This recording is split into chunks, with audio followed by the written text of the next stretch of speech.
Thank you, Mr. Chair. Good evening, Mayor, members of the committee, fellow staff, and members of the public. My name is Greg Bunker, and I'm the planner with the municipality managing the Southwest Courtice Secondary Plan update, or, as we are now proposing, the Bayview Secondary Plan. To begin, I'd like to introduce everyone involved in the project. From Clarington Planning and Engineering, there is Carlos Salazar, Karen Richardson, and myself. Our lead consultants are from the distinguished planning and urban design firm Urban Strategies. Their team includes Warren Price, Tim Smith, Alex Heath, Haya Rizvi, and Stephen Brophy. They are supported by SEMA Plus and Golder Associates in this project.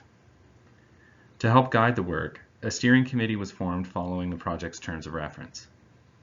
It has an advisory role to the municipality and includes municipal and regional staff, our consultants, landowner group representatives, the local conservation authority, local school boards, and Metrolinx, since the future Courtice GO station to the east will require an additional track through the area. The presentation will be split into 3 parts over the next 20 minutes or so. I will present the first part about the context of the project, its background, and how it has been carried out so far. I will then turn it over to Haya from Urban Strategies to present the vision, principles, and key policies and guidelines of the draft secondary plan documents. Finally, Haya will return the presentation back to me for me to explain how the project will be implemented and the next steps. Now to have a look at the project background. I'd like to first establish where we are talking about. The general location of the secondary plan within South Courtice is shown on the left, and to the right is a closer look at its boundaries. It's about 216 hectares in size and is located at the southwestern edge of Clarington, bounded on the west by Town Line Road in the city of Oshawa. It's bounded at the north by Bloor Street, and to the east by Robinson Creek, and to the south by Highway 401. Clarington's official plan is the main policy document that guides and manages development in Clarington. In it, there are high-level policies related to what growth is to occur and where, leading to 2031. Secondary plans are the areas where much of this growth is expected. In the middle of this slide, we have Map C of the official plan, which highlights the secondary plan areas in Clarington. Secondary plans are more detailed, context-specific policy documents than the official plan, and they provide how to best locate housing, commercial, and parks and amenities, as well as planning the roads, paths, and trails between them and the rest of the community at large. Southwest Courtice has a secondary plan that was originally done in 1996, as you can see on the right. This secondary plan focused on planning the north and left the south area as future urban residential. This south area is the focus of this update. At the same time, the update will ensure that policies for the whole secondary plan area are consistent with local, regional, and provincial planning documents. The original secondary plan area covered about 150 hectares and included the Dr. G.J. McGillivray Public School site in the northeast. The update of this secondary plan area does not include the area north of Bloor Street. As mentioned earlier, land designations in the original plan were determined for the north half of this secondary plan. The southern portion was left as future urban residential because a lack of servicing prevented development there. Our upper tier municipality, the region of Durham, provides the wastewater and water services in Clarington, and in 2018 began construction on the Courtice Trunk sanitary sewer. This will enable development in the south portion and is what spurred the update of the secondary plan. Council provided 5 priorities for this project. Addressing sustainability and climate change is to be guided by the Priority Green Development Framework. Council declaring a climate emergency this past March has added further emphasis to this priority. Measures considering pervious surfaces and stormwater low impact developments are some examples, as well as promoting active transportation and centrally locating amenities. Urban design is another priority to ensure that this neighborhood has a consistent, high standard of design and a sense of place, with walkable, leafy streets and prominent, accessible parks and natural features. The urban design and sustainability guidelines speak directly to the proposed character of this neighborhood. Affordable housing is another key priority for Council. Promoting innovative policies such as lowering parking requirements where affordable development is proposed and exploring developer incentives such as deferred development charges are some ways that the secondary plan has approached this priority. Community engagement and the coordination of initiatives are the remaining two priorities, which I will elaborate on in the following slides. The Environmental Assessment, or EA, Act requires a municipal class environmental assessment be done for new collector or arterial roads to examine their necessity, the impacts they may have, and how to best mitigate those impacts. Because the background studies and design considerations are similar for the secondary plan and the first two phases of the EA process, we are undertaking what is called an integrated EA. We are integrating the requirements, including consultation requirements, of the EA Act and Planning Act to streamline the studies and the public consultation for both, including with Indigenous communities. We are in the process of determining the open or closed status of each Indigenous community given the pandemic's effects. Prior to reporting back with a recommendation, staff will ensure that consultation with each of the Indigenous communities meets the necessary requirements. After the integrated EA process concludes, each road identified will be carried forward separately to complete the remaining phases of the EA. 3 roads have been identified for EAs. The first is the extension of Fenning Drive south and east to Prestonville Road. Similarly, the second is extending Town Line Road south and east to Prestonville Road as well, to eventually cross the Robinson Creek Valley and connect to the future Courtice GO station. And finally, a small collector road is needed to connect the Fenning Drive and Town Line Road extensions within the community. The precise alignments, intersection types, and lane configurations of these roads will be determined in future phases of their EAs, after the secondary plan and the integrated EA process concludes. Another study coordinated with the Southwest Courtice Secondary Plan update is the Robinson-Tooley Subwatershed study. The secondary plan area is located in the Robinson Creek subwatershed, with a small portion draining southwest to McLaughlin Bay. This study was initiated in 2017 and in its first phase established existing conditions and defined potential constraints to development. The second phase, which is ongoing, includes a subwatershed management plan that will provide direction about stormwater management controls, low impact development, and groundwater infiltration.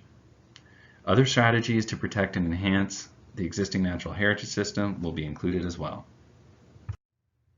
The Southwest Courtice Secondary Plan update area is larger than the original plan at 216 hectares because it includes a conversion of the employment lands that were originally south of it. More on this later.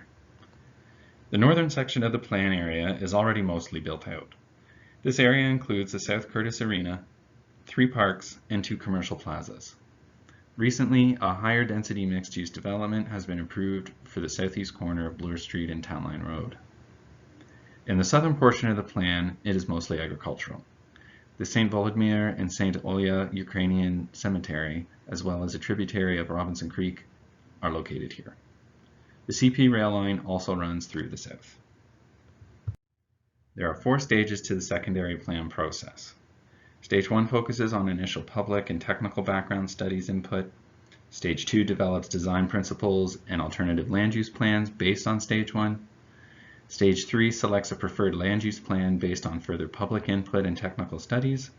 And Stage 4 formalizes the secondary plan and its implementing documents, namely the urban design and sustainability guidelines and the zoning bylaws. I'll quickly outline the documents and processes involved with each stage in the coming slides. Several studies have been undertaken to inform the update of this secondary plan. The Stage 1 summary report and its appendices focused on establishing the existing conditions in the area, including topography and environmental constraints, potential archaeological and cultural resources, and areas that need to be protected should there be a future interchange with Highway 401. The Stage 2 summary report assessed leading examples of best practices in urban design and sustainability guidelines, and also evaluated the 3 different land use and road configurations developed. In Stage 3, traffic impact assessment and functional servicing reports looked more carefully at how the preferred land use plan would work. A planning rationale report was also drafted to ensure that the principles and policies at all levels of government were adhered to. Last June, we held our first open house style Public Information Center, or PIC, in Courtice, where about 60 people attended. People provided their thoughts on the opportunities and constraints in the area, and suggested their own ideas for what they would like to see. In October, 3 land use plans were developed in coordination with the public and steering committee comments and presented to landowners of the update area in the south part of the plan. The different impacts on lot flexibility, land use compatibility, park location, and employment land were the key topics of this workshop.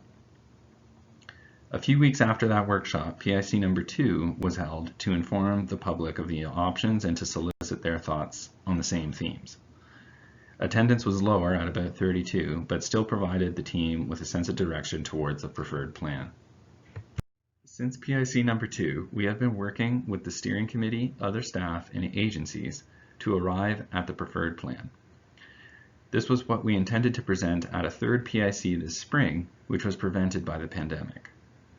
Because we had the 3 options well developed at PIC number 2, we feel that presenting the preferred option now as a part of the draft secondary plan documents is appropriate.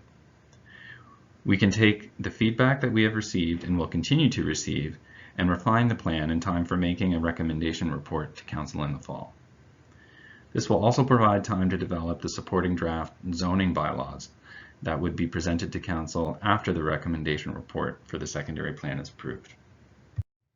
Comments from the public on the draft document so far include concerns about traffic impacts, access to Highway 401, access to schools and parks, looking more carefully at the impacts of how Fenning Drive will connect to Prestonvale Road, and the status of environmental protection area once the secondary plan update is approved. We are still anticipating agency comments and will not proceed to a recommendation report without hearing from those we've reached out to. But to date, the only question we have received concern the expected full build-out of this secondary plan, which we have estimated to be approximately 2028. And now to the draft secondary plan documents themselves. In order for them to be effective, they must become an amendment to the Clarington official plan, which then must be approved by the region. The amendment as written replaces the Southwest Courtice Secondary Plan with the new Bayview Secondary Plan. The other 2 key documents are the draft secondary plan and its schedules and appendices, and the urban design and sustainability guidelines, which accompany the secondary plan and demonstrate how its policies can be met. I'll now turn the presentation over to Haya to tell you about the vision, principles, policies, and guidelines in these documents. Hi, my name is Haya Rizvi, and I'm a planner with Urban Strategies, the consulting firm that worked with municipal staff on the Bayview Secondary Plan. I'd like to give you a brief overview of both the plan and the supporting urban design and sustainability guidelines. The vision for the Bayview neighborhood provides the foundation for the secondary plan's objectives and policies. The plan envisions a mostly low-rise residential community with opportunities for mixed-use development on Bloor Street. The community will have a strong green character with walkable streets, and there will be a variety of housing types. Residents will have convenient access to parkland and enhanced and protected natural features. The vision for the community is supported by 8 principles. The first principle is to support a high quality of life for households of all sizes, ages, and incomes. The community will accommodate detached and semi-detached houses, townhomes, duplexes, triplexes, and apartment buildings, as well as integrated affordable housing for lower and middle-income families. Residents will have access to parks, trails, commercial amenities, and community facilities. Principle 2 is to protect, enhance, and value significant natural features. Impacts of development on natural heritage will be minimized and mitigated. Development in the area overall will seek to enhance the state of the environment. The third principle is to promote environmental sustainability, energy efficiency, and resilience. This principle follows the direction of Priority Green Clarington and encourages Bayview to become a net zero carbon community over time. The fourth principle is to conserve and integrate significant and valued cultural heritage resources. The area's indigenous and agricultural history should be respected. The next principle is to connect the neighborhood to the broader community and region by all modes of travel. The road network and streetscapes should allow residents to travel to and from the community by public transit, walking, cycling, and private vehicle. Principle 6 is to encourage social interaction and outdoor activity with streets, parks, and other gathering spaces that encourage walking and offer residents a variety of recreation choices. The secondary plan and urban design guidelines will ensure that the fronts of homes contribute to streetscapes that are inviting, comfortable, and safe. Principle 7 is to create a distinct character and memorable place for the neighborhood. Placemaking will be supported by high-quality streetscapes and buildings, varied architecture, mixed-use development, public art, and ample trees. The final principle is to develop a neighborhood in an orderly, coordinated, and cohesive fashion. Each phase of development should be a natural extension of the previous phase. The Bayview community will accommodate a diverse population of 7,700 residents by providing a range of housing densities and types, including integrated affordable housing.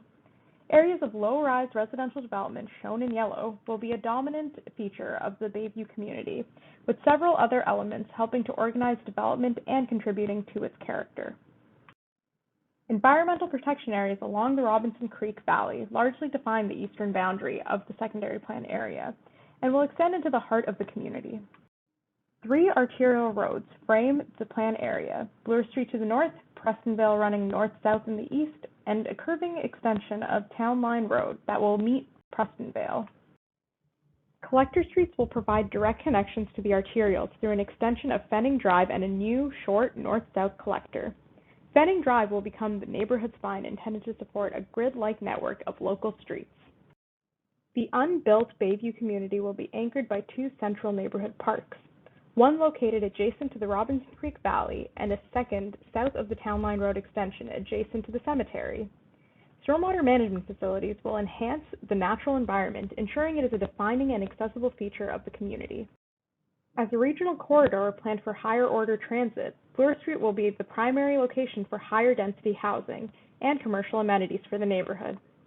A future elementary school site is proposed west of Fenning Drive, within short walking distance of existing and future Bayview residents.